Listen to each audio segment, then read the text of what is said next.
വാർത്തകളിലേക്ക് ഏവർക്കും സ്വാഗതം. 3 ആഴ്ച മുമ്പ് മദീനയിൽ മരിച്ച യുവതിയുടെയും കുഞ്ഞിന്റെയും മൃതദേഹങ്ങൾ സംസ്കരിക്കുകയുണ്ടായി. കോഴിക്കോട് കൊയിലാണ്ടി അരിക്കുളം സ്വദേശി ബിജുവിന്റെ ഭാര്യ മണിപ്പൂർ സ്വദേശിനി ലക്ഷ്മി ദേവി, ഇവരുടെ 6 മാസം പ്രായമായ പെൺകുഞ്ഞ് ഏഞ്ചൽ എന്നിവരാണ് മരിച്ചത്. ബിജു കോവിഡ് ബാധിച്ച് ആശുപത്രിയിൽ ചികിത്സയിലിരിക്കെയാണ് യുവതിയെയും കുഞ്ഞിനെയും ഫ്ളാറ്റിനകത്ത് മരിച്ച നിലയിൽ കണ്ടെത്തിയിരുന്നത്.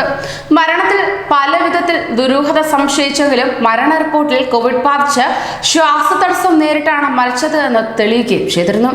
യുവതി മരിച്ച് മണിക്കൂറുകൾ കഴിഞ്ഞാണ് ഫ്ളാറ്റിനകത്തേക്ക് മറ്റുള്ളവർക്ക് പ്രവേശിക്കാൻ കഴിഞ്ഞത് എന്നതിനാൽ തന്നെ ഈ സമയത്തിനകം പിഞ്ചു കുഞ്ഞും മരിക്കുകയായിരുന്നു എന്നാണ് വിവരം.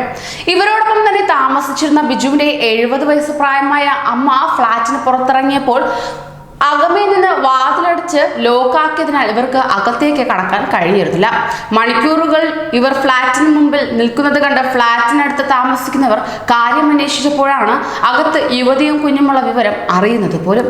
സംഭവം നടക്കുമ്പോൾ ഇവർക്ക് കൃത്യമായി സംസാരിക്കാൻ സാധിക്കാത്ത സാഹചര്യവുമായിരുന്നു. ശേഷം പോലീസ് എത്തി ഫ്ളാറ്റ് പരിശോധിച്ചപ്പോഴേക്കും യുവതിയും കുഞ്ഞും ഇതിനോടകം തന്നെ മരിച്ചിരുന്നു. കോവിഡ് ബാധിച്ച് ബിജുവിന്റെ അമ്മ പിന്നീട് ആശുപത്രിയിലേക്ക് മാറ്റുകയും ചെയ്തു. മദീന നഗരത്തിന് സമീപം പ്രത്യേകമായ ഒരു ശ്മശാനത്തിലാണ് യുവതിയുടെയും കുഞ്ഞിന്റെയും മൃതദേഹം വ്യാഴാഴ്ച സംസ്കരിച്ചത്. ചികിത്സയിലായിരുന്ന ബിജുവും അമ്മയും ഇതിനോടകം രോഗം ഭേദമായ ആശുപത്രി വിട്ടിട്ടുമുണ്ട്. ഇവർ ഉടനെ നാട്ടിലേക്ക് മടങ്ങാനുള്ള ഒരുക്കത്തിലുമാണ്.